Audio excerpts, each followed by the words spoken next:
What's up, tribe? How you guys doing? Go ahead and hit that subscribe button, and I hope you like this video. This is your review for Love and Marriage, Huntsville, season 4, episode 7. Um, so we start this episode off.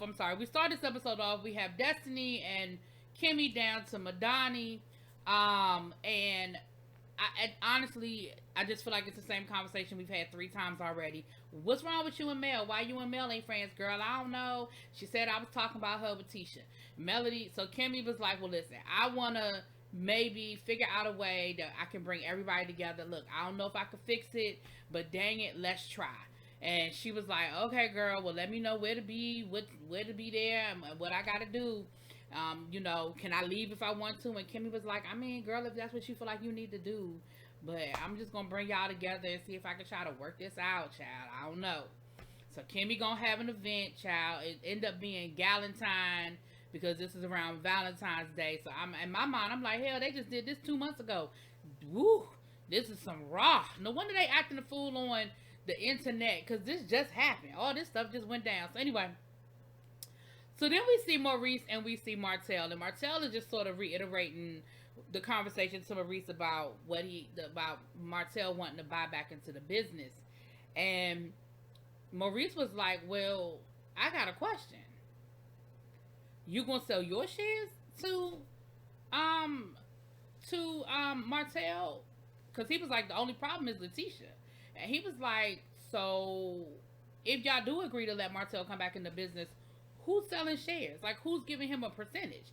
Because, Marcel was like, yeah, because what a lot of people don't realize is Letitia sold her apartment building complex to be able to buy Martell out in the first place, and that's how she became the majority owner of the company, it sounds like. Because we know that Martell and Marceau started that company together, and I don't know if it was 50-50 or I don't know how it worked out, but whatever worked out, whenever they decided to dissolve their relationship, I guess Martell was like, well, somebody got to buy my shares.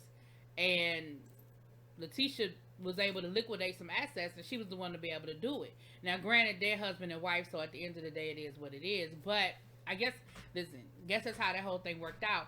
And so the fact that Letitia don't even want to go into business with Martell, I doubt she's going to be the one to sell him anything. And so Marceau was like, you know what? I ain't think about that.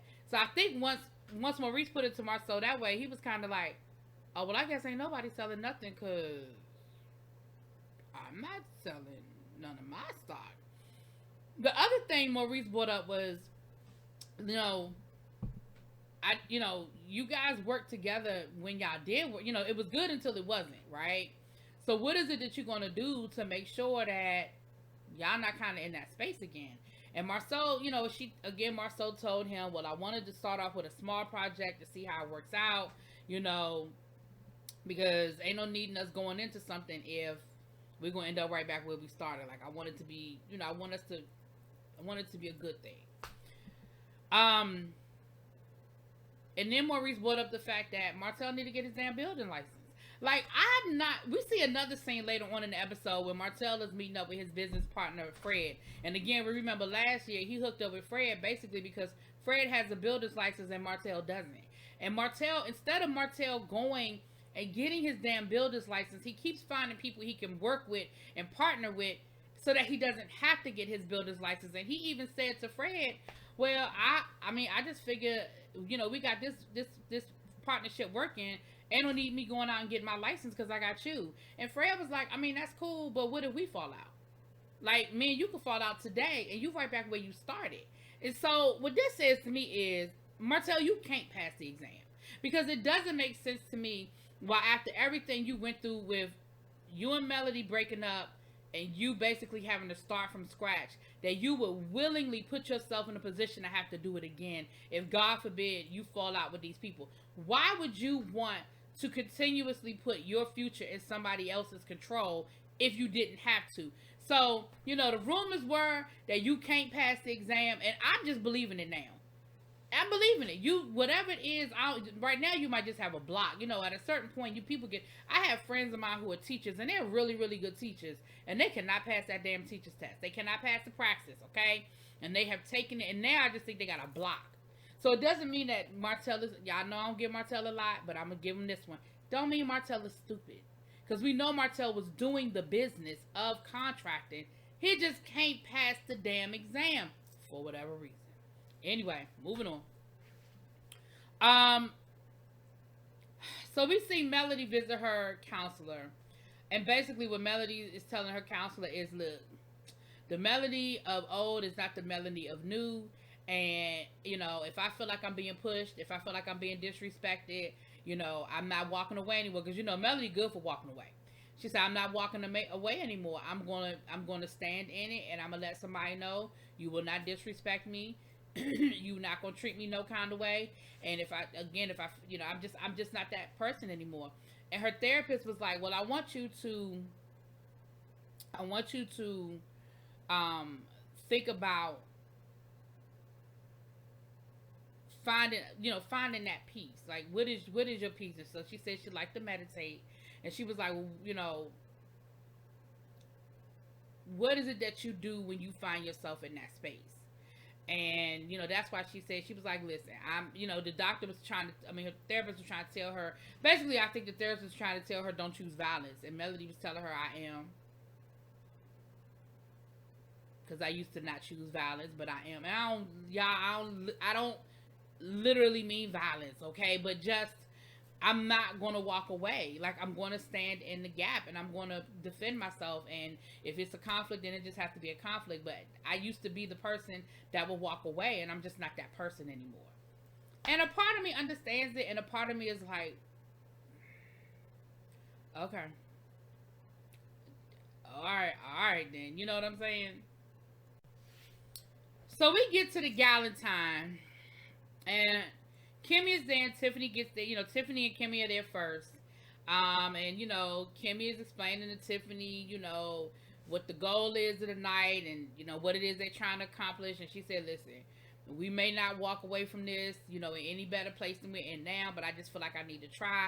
Because we used to really have a good time together. We really used to, you know, love each other. And, you know, I got to try to get us back to a good place. So, child, they got Tiffany behind the bar. Y'all know they say Tiffany know how to mix a mean drink, honey. So then Tisha shows up next. Now, Tisha, I'm gonna start with this. And maybe it's me, and maybe I'm just being petty, but I feel like you walked in the door and you had a little dig. You already started with a little dig because your sweatshirt said Team Wife. And maybe I'm reading too deep, y'all. Maybe I'm reading too deep, but I feel like Tisha was throwing a little silent dig over the Melody because you ain't married no more, and I am. And you swear somebody trying to break up you and Marceau happy home. And I just feel like you was throwing a dig at Melody. Now, again, if y'all think I'm doing too much, put it in the comments. If I dug a little too deep, go and put it in the comments. So then after she got there, then Melody and Stormy show up. Now, for those of you that think I just be being petty with Melody, I really don't. I really be trying with Melody. But here's the shit that I don't like. Melody walked in the door, and Tisha ain't say nothing. She didn't. Tisha was in her phone. She ain't speak. She ain't acknowledge Mel's presence, right? Melody gonna say, see, I walked in here with positive energy and on positive vibe, and Tisha is just over there. She ain't even acknowledge. She ain't even say nothing to us, and that just immediately zapped my energy. But 5 minutes later, or it might have been longer than 5 minutes, but editing wise, 5 minutes later, Destiny walks in the room, and you do the exact same thing. You didn't acknowledge Destiny coming in the room. You ain't speak. You ain't say nothing. So explain to me why Tisha was wrong, but you weren't. The second thing is, Tisha don't have nothing to say to you because you have been bad-mouthing Tisha since the reunion. You have been bad-mouthing Tisha. So why would she? Why would she go out of her way to say anything to you? Because as far as she knows, you've been talking shit about her. You'd have called her the ops. You using her cousin to start shit against her. Why would she go out of her way to acknowledge or speak to you? And then you turned around and did the exact same thing to Destiny. So again, Melody, miss me with that and false, indignant. How could she do that? Why would she just set the whole thing off? Girl, you started it from the first episode. So anyway, everybody gets there and Kimmy gives her little speech. And I can appreciate what Kimmy said, because Kimmy said, listen, I felt like, I'm bringing everybody together to see if there's any way that we can sort of salvage this relationship and bring everybody together. And so I'm hoping that we can have a, mature conversation and figure it out. And she said, listen, honestly, y'all might not even be interested in trying to fix it. And if y'all not, that's cool. Let me know. And we can just go on and eat this food, have a couple of drinks, and go the hell home. But if y'all do want to try to see if we can find some common ground and come together, then let's figure it out. So the first thing she did was had them do an exercise where they had to write one thing about them and one misconception about them. Child.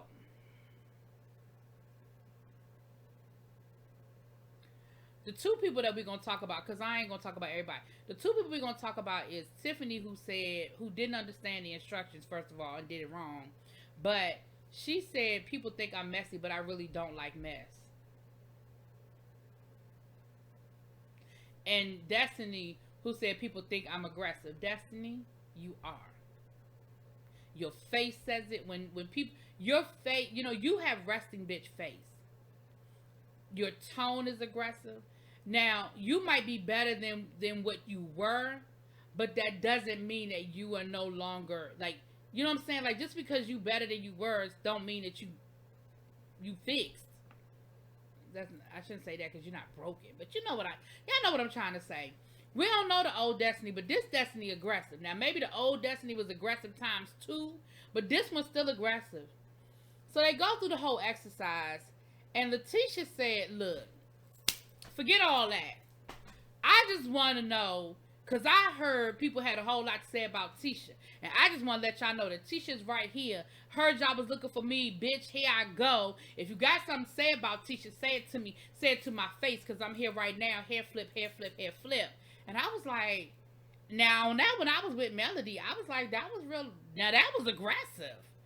I was like, well, where's all that coming from, Tisha? Like, I get it. And yes, I get it. But girl, you went from 0 to 100 on that one. I feel like you was holding on to that one all night. I don't know. But, so, Melody was like, what you talking about? Like, you heard who was talking about you. She was like, well, I heard at your party that I wasn't invited to, y'all had a whole lot to say about Letitia and Marceau and what was going on with Tisha and Marceau. So, here go Melody. She calls Kiki on the phone. And she asked Kiki, and Tisha was like, and I'm sitting right here, so don't lie. And Kiki was like, why would I lie? Ain't nobody got no reason to lie. So she was like, nobody was really talking about you. Now, Tisha, I will say this. You did make it seem like the whole party was about you, and it really wasn't. But I get it. It don't matter. They was talking about you. It don't matter. So, Kiki was like, I really didn't say anything. Because Tisha was like, well, I was told that Mel was trying to make you, say things about me or whatever. And what I can appreciate, again, because this is why I love Kimmy, Kiki was trying to make it seem like she ain't say nothing, or she didn't say a lot. And Kiki was, Kimmy was like, no, you had multiple things to say. You said things and you had multiple things to say. And Kiki was like, well, I didn't say that wasn't true. And Kimmy was like, now that's different. That's two different things. You saying something that's not true versus you not saying nothing at all. That is two different things. So then they got off the phone, and Tisha and Mel, Tisha was like, well, this is the other question I have and I don't understand. Why do you feel the need to talk about me at all? Like, I don't understand why you invited my cousin. Because as far as I knew, you and my cousin wasn't even friends like that. She was like, y'all weren't even friends like that. So I'm not even understanding how, like, why would you invite her? So here go Melody. Well, I have known her. I mean, we weren't friends. We didn't talk every day on the phone, but I did know her. Matter of fact, I met her before I met you. And Tisha was like, meeting her is one thing, but me and you were friends. Y'all were never friends. For as long as I've known you, you ain't never invited Kiki to nothing. Kiki ain't never been around. Now all of a sudden that me and you not cool, then here come Kiki. So they argued about that for a little while. So then Destiny was like, okay, well, why you mad at Destiny? Why Destiny in this? So then they rehashed the whole Melody was mad at Destiny because of her talking to the ops. And Tisha was like, the ops? What's that mean, the ops? Now, Tisha, that's the shit I don't like. You already know what she said. You know what she meant about you being the ops. You had the conversation with Destiny, so you already know what it is. So I don't like that. Don't act stupid. You know what the conversation was. So then here comes Stormy. Girl, Stormy, ain't nobody ask you. Stormy, nobody asked you. That conversation was between Destiny and Melody. Ain't nobody asked you for your 2 cents. Talking about some, well, and then you put your 2 cents in the lie. Talking about some, well, Melody really don't talk about you like that. Girl, Melody had a whole conversation on the first episode or the second episode of the season where she came to your place of business to have a conversation about why she not friends with Destiny.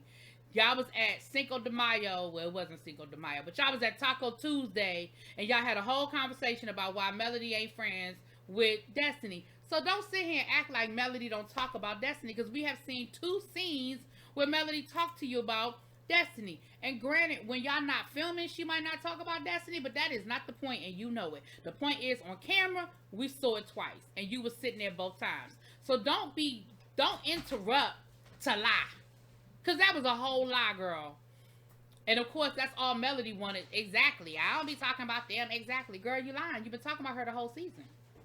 Every scene we have seen Melody in, she has talked about Destiny. Every scene.